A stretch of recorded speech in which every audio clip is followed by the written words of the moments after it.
Hello everyone, my name is John, I'm the Geeky Fanboy, and today I am finally reviewing the new Suicide Squad movie, which is called The Suicide Squad. I finally watched it. Bit of history. I'm one of the few people who actually sort of kind of enjoyed the first Suicide Squad film. I watched it at the cinema, and I remember liking it, but I wasn't in love with it. But I by no means thought it was as horribly bad as so many people thought it was. I just thought, okay, this is some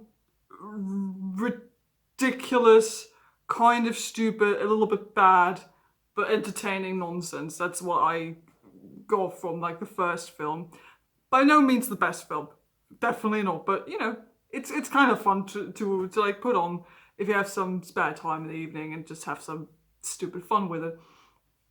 But that's completely different this time around with the new Suicide Squad film directed by James Gunn. And I'm going to try to keep spoilers to like the second half of the review, even though that's going to be a bit difficult since there are many characters and an interesting story to this film. But I'll give you a warning when I go into spoilers, so don't worry about it. Okay, so what did I think? I thought this was wonderful. It's bloody fantastic, ridiculous fun, basically. This is definitely more entertaining than the first Suicide Squad film. It's, I would say, one of DC's best cinematic outings as of now. I think it's it leans way heavier into like the absolute ridiculousness that is the Suicide Squad. This feels like a proper comic book movie. It has like a higher age rating this time around, which makes so much sense, and I'm so glad they did that because it works so well for something like the Suicide Squad, you know, with the bad guys who kill people. Of course, you need to have some violence and gore in there. So if we go into this movie, there's definitely gonna be some gore, there's gonna be some blood, some guts, throats cut, heads cut off, limbs torn apart, everything, and it is wonderful to watch. So the violence is entertaining in a way that they not only integrate into like what the characters do, but it also works as humor in some parts as well. For example, there is a scene when they infiltrate a camp, and two of the characters have like they're trying to like one up each other in the way they brutally like try to murder the people in the camp, trying to show off while also just gruesomely killing all of these people, and it is absolutely hilarious. I absolutely loved it every time King Shark came in, just like devoured like a whole human being, and it looked so ridiculously gruesome. I was like, and let's just roll with it. Let's just roll with it. That's what you have to do with this film. Just roll with it, and you're gonna have a lot of fun. In regards to the characters, there are naturally, if you've seen any of the trailers, there are many characters in this film. And also naturally, as you can expect, that's not a spoiler, not all of them make it to the end of the film. But I'm going to talk about some of the specific characters in the spoiler bit. But the ones we do hang around with, I think, make for a wonderful new group of characters that we follow. Naturally, also have some people who stick around from the first film, naturally, like Harley Quinn and Flack. They're both very fun. Harley Quinn, naturally, just Margot Robbie is amazing as Harley Quinn, just continues to be the best thing about these kinds of films. I already loved her in the first one, and I enjoyed her even more in Birds of Prey, and that basically just continues on into this film. And Harley gets a bit more focus here and there during the story, maybe a bit too much. She has a bit of like a whole secondary story going on, especially during like the first half of the film, where you could argue, okay, Harley is getting like special treatment, but then again, you know, it's Harley. You kind of expect them to do that, but it's a lot of fun to watch her do stuff, and she gets some of the best action scenes, I think, in the movie. There is a scene where she basically completely like John Wicks her way through a building, and it's wow. Just like the choreography, the creativity, it's just so much fun. Harley Quinn continues to be one of the most entertaining characters in the DC Cinematic universe. Then we also get Rick Flag again. He is so much fun. He is allowed to be much more relatable, much more funny this time around. Like in the first film, he was very much like the serious guy, the straight guy who had to keep everyone together. He was a bit of an asshole, and no one really liked him. But he had to bring like the group together as the leader, sort of. But he was kind of mean about it, you know. This time around, he's a lot more easygoing. You can tell, okay, he's done this before. He's familiar with some of the other characters, not just Harley Quinn, but also with some of the other people we get to see. A lot more easygoing. He like cracks jokes. He has some good dynamics with some of the people in the group, and he's just allowed to be like a proper character with a lot more like detail as to like what drives him as a person, why is he doing this, how does he function as like the leader of the Suicide Squad. And it was just very entertaining to see how they took the development of this character and just made him a proper entertaining person this time around. The rest of the people we get, which I don't really want to focus on too much because spoilers, like I said, naturally not all of the characters we see in the trailers make it to the end of the film or make up the main group that we follow. But everyone gets some little highlights here and there. They're a lot of fun. They even the characters who only get like a really short amount of screen time still have like their one-liner that's super fun, or get like a cool action moment during a montage or something. There is enough time spent with these characters that you're thinking, okay, all of them are kind of wacky and cool, and you would definitely watch another movie with them if they weren't dead, you know?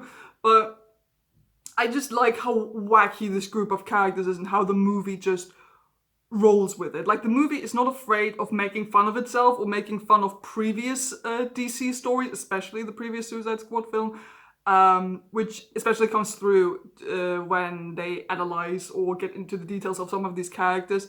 Like, for example, the character who's played by Idris Elba, who, by the way, fantastic as always. Idris Elba is just a wonderful human being.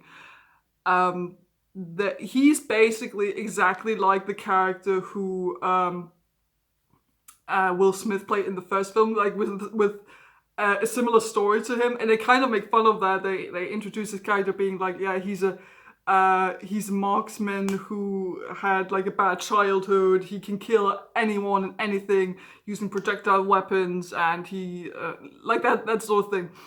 And then they go on to introduce some of the other characters, and they basically reuse the exact same character description. And they're like, you've got to be joking, right? This is exactly the same thing that I do.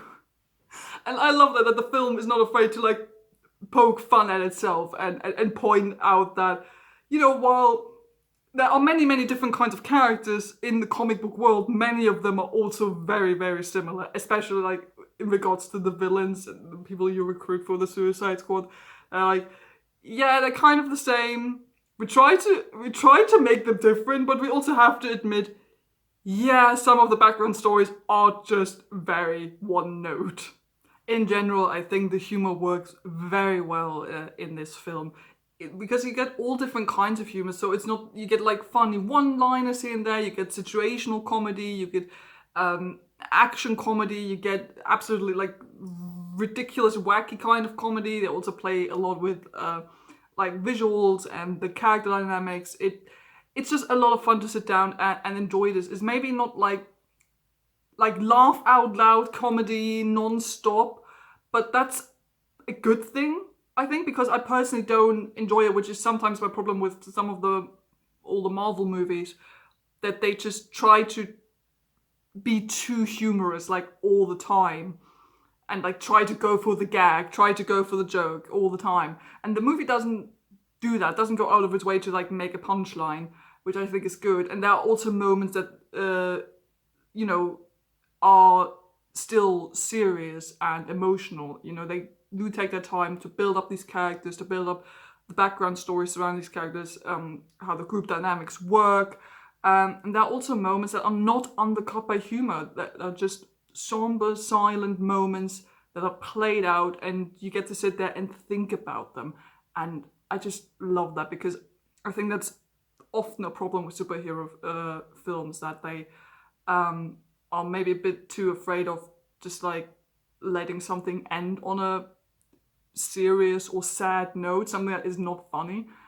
But I think that's good, and the movie does that. It's funny enough that it's definitely an unusual film. That's a very wacky, unusual movie, but it still has those moments where you feel for these characters, where you think about what these characters are doing, and where you question maybe some of the morals surrounding these characters. And I just like it that the movie does take its time to also sometimes like sit you down and let you think about stuff.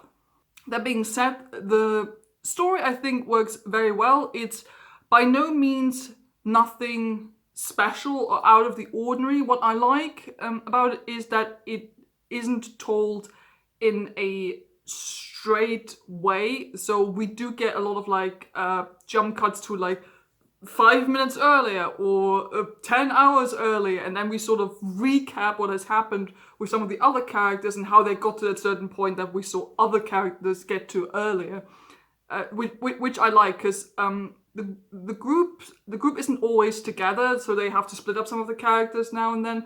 And I like they get to spend part of the film with like that one group, and then the movie jumps. Then we get reintroduced to the characters from the other group, and then the movie takes its time to like jump back and tell you, okay, that's what happened 10 minutes ago with some of the other people, and then we see how they got there, and I like that.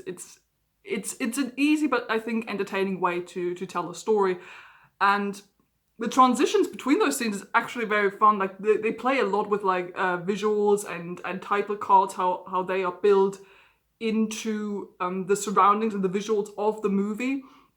So the movie is very much sort of split into like chapters, and they always use like these cool transition title cards that are built into the natural surroundings of the scene the characters find themselves in, which is just a neat little visual, I think.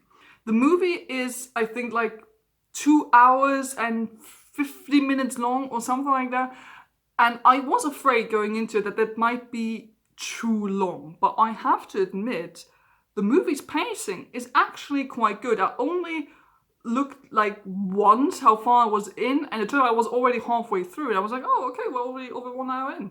And I didn't notice that. Also, which is something special for me, I was actually able to just like sit down for 2 hours and watch this film without any distraction. Like I didn't look at my phone, I didn't get up to go to the toilet or anything like that, which usually never happens for me. So the movie was able to like really keep my attention, wanted me to focus on the characters and the story, what was going on. That being said, I feel like there was a lot happening throughout the story. Like once you got to the end of the film, I was like, oh yeah, that was a thing that happened during the first half of the film, and I had completely forgotten that we had gone from that comparably small plot point to like this huge thing that happens at the end of the film. So there's a lot going on. Personally, I didn't think it was too long. If you could maybe cut like 5 minutes, 10 minutes maybe, but not necessarily. I thought the pacing was very well done. The movie took its time to tell its story, and it took its time above all to make you like these characters and get involved in their stories, which I think is the most important thing this film had to do.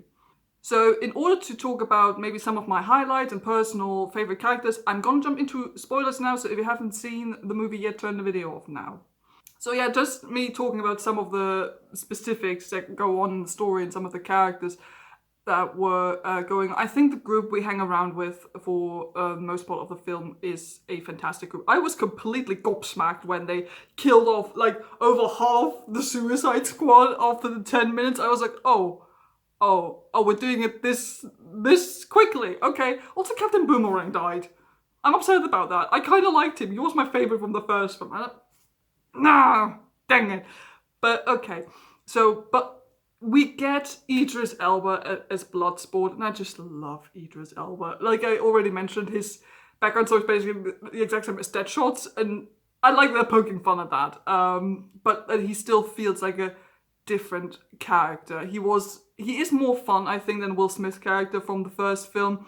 I like that he gets like a unique, well, sort of unique. Weakness with the rats, which is naturally combined with that we get Ratcatcher 2. I liked Ratcatcher 2 a lot because she didn't really seem like a villain at all that you would like hire for the Suicide Squad. She just happened to like rob a bank at some point and then she got caught and now they're recruiting her. Also, Taika Waititi plays her dad. I did not expect to see Taika Waititi in this, but I was like, cool, nice. Now this film just became even better. So that was fun. I like the little character with Sebastian, the little rat who was always like waving at people. And I was like, that's adorable. That is adorable.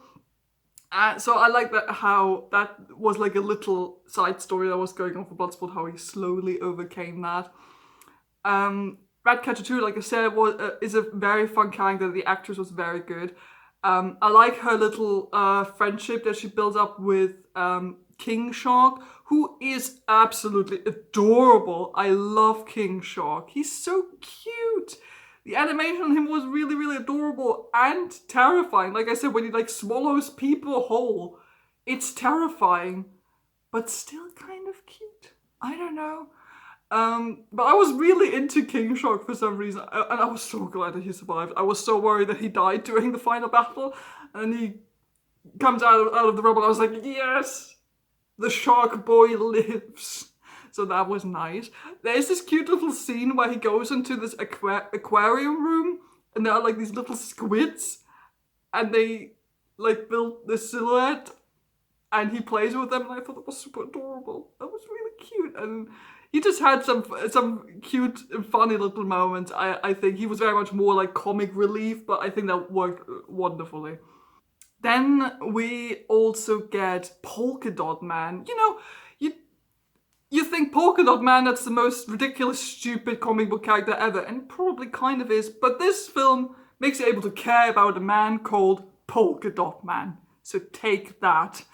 Polka Dot Man, definitely one of the best characters in the film. I love how they combine that with like his background story, that he has this deep hatred, this deep loathing of his mother that he keeps seeing in everyone, so he's able to kill them. I'm kind of upset about how quickly they sort of killed him off. It was really just like, dead, we don't see him again. It was really like just out of absolutely nowhere, and then he's just gone, which is very much, I think, probably like in line with what happens throughout the movie and what this film goes for, like vibe-wise. But it was just very sudden, and he's like, I'm finally a superhero, bam, dead. But I was really into him as a character, and the actor who played him did a very good job, I think. He was very sympathetic, and I'm so glad that they were able to make such a ridiculous character, you have to admit. Quite entertaining. I already talked about Rick Flag and Harley Quinn, so nothing more than except for that one scene with Harley, like she gets married to like the political leader of Cote Maltese, which was already kind of ridiculous in and of itself. And then he talks about that he would even be prepared to kill women and children, and that's what brings Harley to like kill him, shoot him just straight dead. And she has like this little monologue where she's like, I swore to myself that I would pay attention to red flags because I have a history with like getting involved with bad boyfriends, and I told myself that I would take care of my relationships properly, and if I would see any kind of red flag, I would kill that man. And I love that. It was such a cool little moment for her that was sort of like a continuation, I thought, from like a characterization that we got in Birds of Prey, so that was neat. Who else do we have? We have Peacemaker, played by John Cena, who I did not expect to find as entertaining as he was. He sort of has like this rivalry with Bloodsport, which I thought was very entertaining. What I kind of like about Peacemaker that he's kind of lawful, but he's probably like this ultimate idea of like lawful evil, that he would uphold anything by any means, and I thought that was very interesting, especially like towards the finale of the film when it turns out that the American government was actually involved in this whole project, but Peacemaker is the one who's supposed to keep that information from getting out, and that was whoa. Did not see that one coming. Then he ends up being the one who kills Rick Flag, which I kind of saw coming that Rick might die, but it was in a very spectacular sort of fight.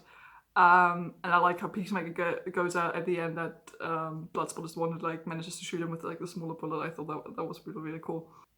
Peter Capaldi is also a lot of fun in this film. Peter Capaldi is basically like, if you take the Doctor and his character from The Thick of It, and you put them together into one character, that's kind of what Peter Capaldi is like in this movie. I like how you can hear that he had to like turn down the Scottish accent, but that occasionally it comes through when he has to pronounce words with like R's and everything, or when he swears, and I thought that was kind of funny to like listen to. Especially if, like me, you're used to seeing him from like Doctor Who, for example. He even has like a sort of Doctor Who-esque moment, which I thought was cool, when he like goes on this rant about how the Americans were involved in capturing this starfish alien creature and torturing it, but wanting to avoid any kind of information getting out, but that they still wanted to torture this creature as long as it was not on American soil, it was fine. That was, I thought, a really, really cool moment, which unfortunately happens right before he gets absolutely murderized by the alien starfish. But yeah, Peter Capaldi was actually a lot of fun in this, and just as a final note about the weird alien starfish whose name I don't remember right now, I'm sorry, but adorable design. I looked at that starfish, I thought that's actually kind of cute. You really do feel kind of bad about it as they start fighting it. But like the face hugger thingies, terrifying. When they all like sort of speak in unison, it's like the zombified crowd, super weird. But they managed to give like, with just like one line of dialogue that they give this alien creature at the end, where it's like, I was happy in space looking at the stars. That's like one line. The bad guy gets one line, and then one line manages to like recontextualize this whole thing you've watched up until that point. You're like, oh my god, no. And you feel so bad. Which I think is fantastic. Exactly what movies, I think, or movies like this are supposed to do. And I think it ended on a fantastic note. Like, we get a cool final fight against this gigantic starfish creature. Amanda Waller completely freaks out and gets her head knocked in. That was so satisfying. I like Amanda Waller as a character, how fucking badass she is. But I like that they showed her here being like, that she can overstep boundaries, how far she is prepared to go, but that the people around her are not ready to take that, and they just knock her out, and that was so satisfying to watch. And we get like this little hint at the end of the film, and like the after credits scene, and we see the Peacemaker still alive, and a part of the people who work for Waller actually picked him up, which leads into, as I found out, a Peacemaker TV show that they're going to make. So we'll see how that one works out. So this was my review of The Suicide Squad. I enjoyed it a lot. If I had to like give it a number, 8.5 or 9 out of 10 maybe. It's close to being, well, perfect movie doesn't really exist, but it's high up. It's really high up there. And it was a lot of fun. And definitely go and see it if you have the opportunity to do so. It's definitely better than the first Suicide Squad film, and it's exactly the kind of film you want to watch with like a group of friends if you need some like ridiculous action nonsense with wacky characters. A movie that doesn't take itself too seriously, but is still able to like tell a heartfelt story about interesting characters. So yeah, The Suicide Squad was a fun movie. That's it for this review. Thank you so much for watching. Don't forget to like and subscribe if you haven't done already. Do tell me down in the comments below what you thought of the movie, but be careful to give like a spoiler warning if you should go into any details. So that's it for now. Thank you for watching, and I'll see all of you very soon. Goodbye.